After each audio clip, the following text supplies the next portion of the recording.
All right, so get this. Imagine an app that pays you to ride your bike. Oh, wow. Not just like, you know, good job points, Yeah. but actual digital currency that you can spend on cool gear. That's Imatra, and we're taking a deep dive into how it works if it's legit and what this could mean for the future of cycling. Yeah. What I find fascinating is that Imatra has managed to tap into several trends at once, right? Right. You've got the growing popularity of cycling, the increasing demand for sustainable practices, and the intrigue of digital currencies. Yeah. It's a clever combination. Okay, so for those of us who haven't hopped on yet, how does Imatra actually work? Okay.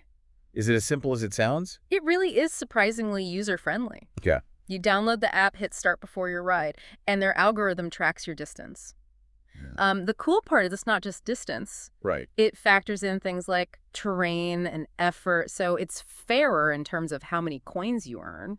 So it's not just about coasting downhill for easy money. Exactly. But speaking of money, how much are we talking here? What's an Imatra coin actually worth? So every 25 kilometers you cycle earns you 1 Imatra coin. Okay. Now, the value fluctuates. It can be anywhere between 50 cents and 4 euros. Wow. It's a bit like a mini stock market influenced by the demand for the coins and how well the cycling economy as a whole is doing. So potentially the more people riding and using the app, the more valuable those coins could become. Exactly. Interesting. And those coins can be spent in Imatra's marketplace. Okay. They've partnered with a lot of those trendy cycling and sports brands you see popping up, so it's not just generic stuff. Smart move. But I'm picking up on something here. Imatra is not just about individual rewards, right? There's this community aspect too, isn't there? Absolutely. They've built in social networking features so you can connect with other Imatra users, find cool new routes, share your achievements. It's kind of like Strava meets a digital currency exchange. And let's be real, seeing how much CO2 you're saving with each ride has got to feel good too. It's not just about you and your new bike shorts. It's about making a difference. It's what we call the gamification of eco-conscious behavior. Yeah. And Imatra does it, well, it's not preachy, it's just satisfying. Right. You're doing something good for yourself and the planet and getting rewarded for it. Yeah. I think it's a big part of their appeal. So we see how Imatra works for you, but how does this whole system work as a business? Yeah. They must be onto something because they just got a huge investment from CDP Venture Capital, right? That's right. And that's on top of 8 million euros they've already raised. So it's not just cyclists who are enthusiastic, serious investors see the potential here. Yeah. And that's not just about profit either. Right. Imatra is ESG-compliant, which for you means they're committed to being a responsible company, caring about the environment, treating people fairly, and being transparent in its operations. So it's not all talk. They're walking the walk too. Yeah. Okay, so they've got the app, the community, the funding. What's next? What does the future look like for Imatra? Well, they're planning to launch an exchange platform by the end of 2025 where users can actually trade Imatra coins with each other. Think about what that could do. Suddenly, your cycling habit could have even more value. Wow, it's like they're creating their own little cycling economy. Yeah. And it's not just a small thing either. They're already active in 83 countries. It's really impressive, and with Italy and France leading the way, it seems like they're just getting started. Who knows, maybe your country is next? It really begs the question, could this kind of model work for other activities?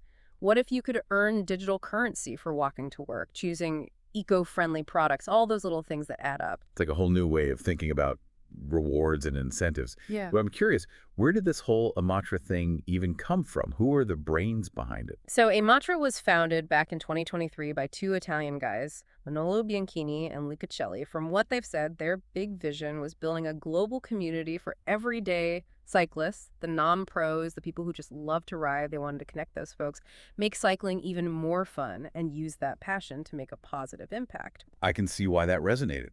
A lot of us feel that way. We want to do good, but it's even better when it's well rewarding. Yeah. So how did they actually pull this off, going from an idea to a platform with millions in funding and users all over the world? That's not easy. One thing they nailed is understanding what modern cyclists are looking for. We're tech savvy, we care about the environment, and we love connecting with others who share our passions. Imatra tapped into all of that. And don't forget the appeal of getting rewarded for something you already love doing. I mean, who wouldn't want to get paid to cycle? Exactly. And they were smart about it. Partnering with brands, cyclists actually want making sure those rewards feel valuable. It's all about that seamless, enjoyable experience. And it clearly worked. Imatra hit break even just 18 months after launch. Okay, so color me impressed.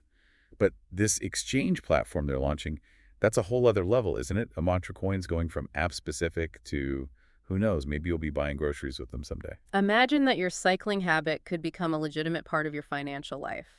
It's pretty wild to think about. They're practically pioneers creating this cycling-based economy powered by digital currency and good intentions. And they've got some serious backing too, right? Didn't fintech partners of SRI Group invest in them early on? They did, which shows they had people who believed in this vision from the start, and then to have CDP Venture Capital, a major player, come in later, it's a huge vote of confidence. What's interesting to me is these investors aren't just looking for profit. They want to back companies that are making a real difference. Imatra checks both those boxes. It's a win-win. Well, At all around, investors get returns, Imatra grows cyclists, get a cool platform, and ultimately it's the planet that benefits most, right? More people on bikes, less pollution, healthier lifestyles. That's the big picture Imatra is contributing to. it shows that even those small choices we make, like choosing to cycle instead of drive, can have a ripple effect. And Imatra is making those choices more appealing, more fun, and more rewarding. So we know it's huge in Italy and France, Yeah. but they're active in 83 countries. It's clear they've got global ambitions. Yeah.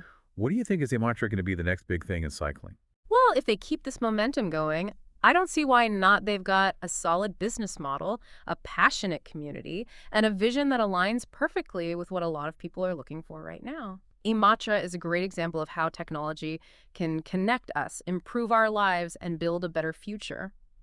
I'm honestly feeling inspired to dust off my own bike after this. But before I run off and start racking up Imatra coins, there's one more big question we need to address.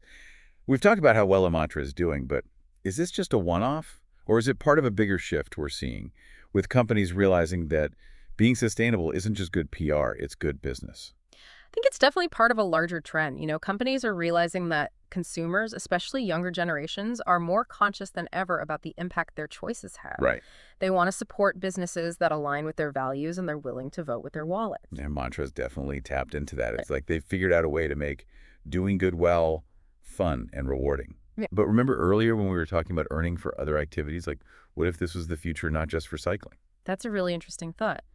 Imagine a world where you could earn digital currency for walking to work, taking public transportation, reducing your energy consumption at home, or even volunteering in your community. Yeah, it's like turning everyday actions into a game, but a game with real-world benefits. Right. And with the technology we have now, tracking all of that is totally doable. It's not just doable, it's already starting to happen. There are apps out there that reward you for making sustainable choices. Oh, wow. It's still early days, but I think we're just scratching the surface of what's possible. It's exciting to think about. And it's companies like Imatra with their innovative thinking and willingness to push boundaries that are leading the way. Yeah, I think the biggest takeaway here is that sustainability and technology are becoming increasingly intertwined, and the companies that can successfully navigate this intersection, like Imatra, are the ones that will thrive in the years to come. So if our listeners are inspired by Imatra's story, what can they do? Well, first they can download the Imatra app and see what it's all about. Maybe earn some coins while getting some exercise and fresh air. Exactly. And even beyond Imatra, we can all make an effort to support businesses that prioritize sustainability. Yeah. And hey, maybe you have an idea for a business or a product that could make a difference. Don't be afraid to go for it. The world needs more innovators and change makers. Couldn't agree more. We need more people who are willing to think outside the box and create solutions for a better future. This has been a fascinating deep dive into the world of Imatra, and it's given us a glimpse into a future where sustainability, technology, and community come together in really exciting ways. Thanks for joining us on this journey. It was my pleasure, and remember, the future is what we make it, so let's make it a good one. That's a wrap on another insightful deep dive. Make sure to like this episode and subscribe to our channel for more deep dives into the trends shaping our world. We'll see you next time.